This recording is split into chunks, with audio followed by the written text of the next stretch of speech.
Ok, salut tout le monde. J'espère que vous allez bien, que vous êtes en forme, que le confinement se passe toujours bien pour vous. En échauffement, on va avoir 2 tours de 3 exos. On aura 30 secondes de Y, donc il faudra venir se placer face au sol. Je vais venir garder le buste et les mains plaquées au sol. Ici, je vais venir tendre les bras et placer les mains juste à l'extérieur des épaules. Je vais venir décoller les mains le plus loin possible du sol, maintenir 2-3 secondes la position. Je repose les mains au sol et je repars. Ici. Donc à chaque fois, j'essaye vraiment de décoller les mains le plus possible tout en gardant le buste plaqué au sol.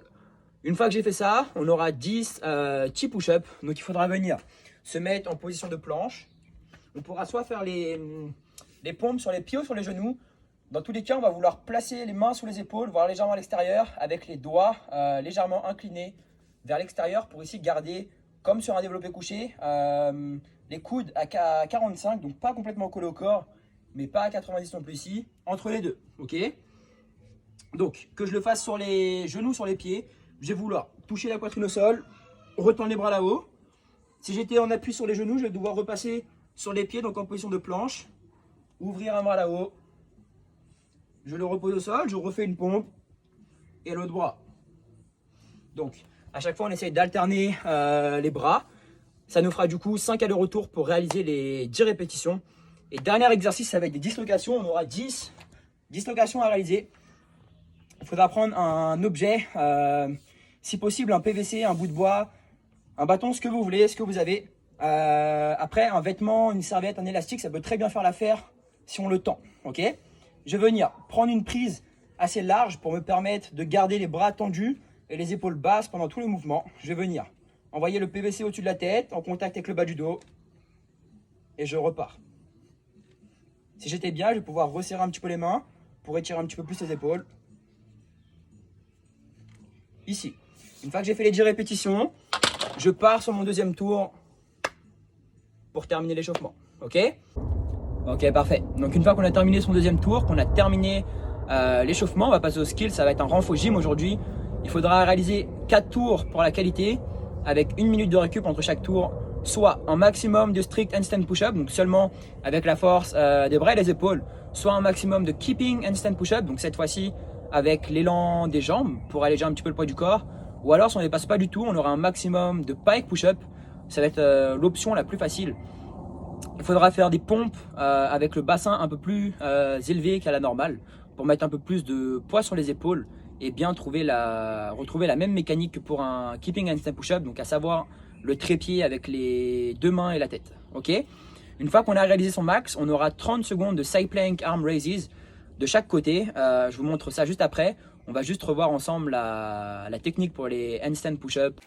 Ok, parfait. Donc, on va d'abord voir ensemble le positionnement des mains et de la tête lorsqu'elle va venir toucher le sol, parce que ça va être exactement la même sur les strict que les keeping ou même bien les pike push-up, donc l'option la plus facile qu'on verra juste après, à savoir, je vais vouloir placer les mains à peu près un pied du mur, avoir les mains largeur d'épaule, voire légèrement à l'extérieur.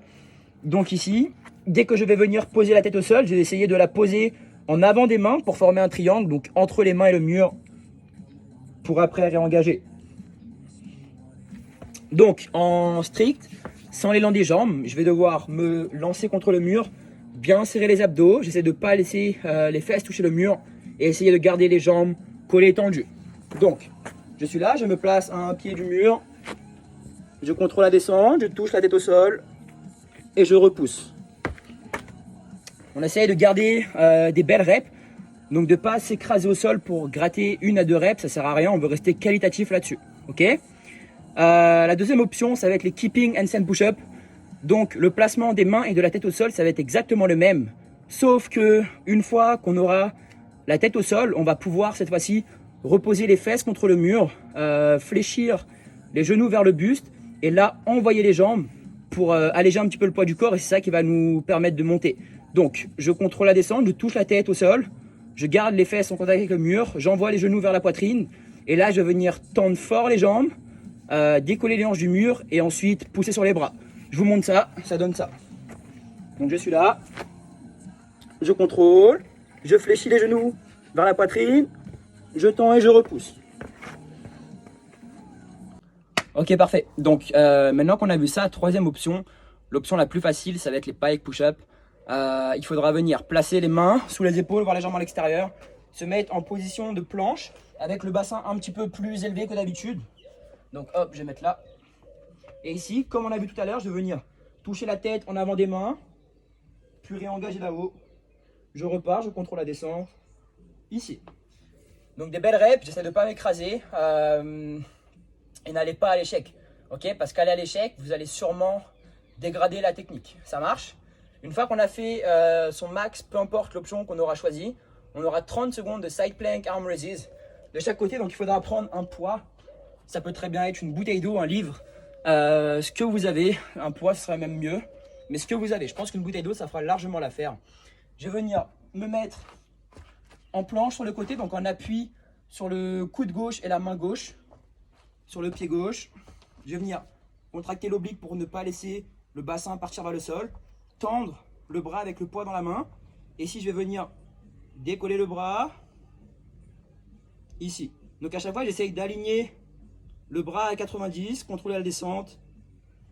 Et il faudra faire un maximum de répétitions sur les 30 secondes. Une fois que j'ai fait le côté gauche, je vais avoir le côté droit. Donc cette fois-ci, on appuie sur le coude et la main droite, le pied droit. Même chose de l'autre côté.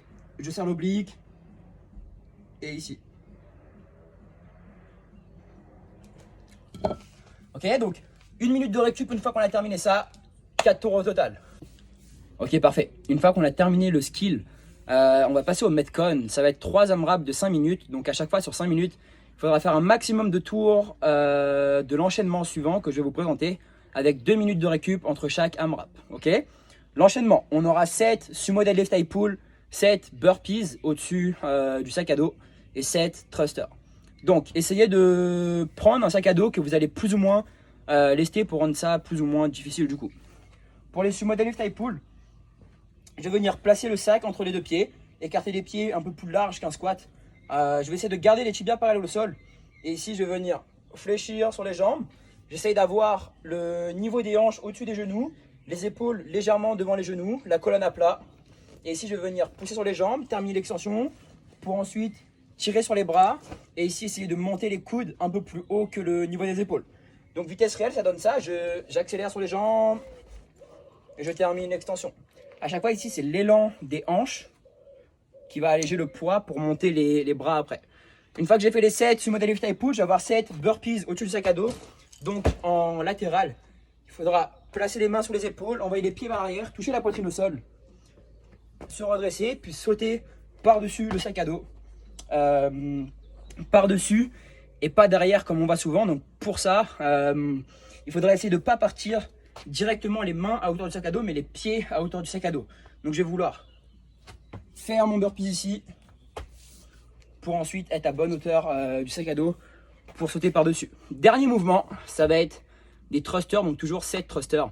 Je vais venir placer mes pieds en largeur de squat, donc largeur d'épaule. Les pointes de pied légèrement vers l'extérieur pour garder les genoux dans l'axe des orteils. Et ici, je vais avoir mon sac à dos en front rack, donc sur le devant des épaules. Je vais venir pousser les genoux vers l'extérieur, les hanches vers l'arrière. J'essaie de casser la parallèle, donc passer le creux de la hanche sous le niveau des genoux. Et ici, je vais venir pousser sur les jambes, accélérer, arriver en quart de squat, puis retourner les bras là-haut. Je suis là, je pousse, j'accélère et je retourne bien les bras là-haut. Comme sur les sumo deadlift high pull ici, ça va être l'extension de hanche qui va nous permettre d'alléger le poids pour pas trop subir avec les épaules. Donc 3 AMRAP de 5 minutes avec 2 minutes de récup entre chaque. Il faudra réaliser un maximum de tours sur les 5 minutes à chaque fois. Donc bon courage à vous, bonne chance et bon courage pour ce qui va piquer.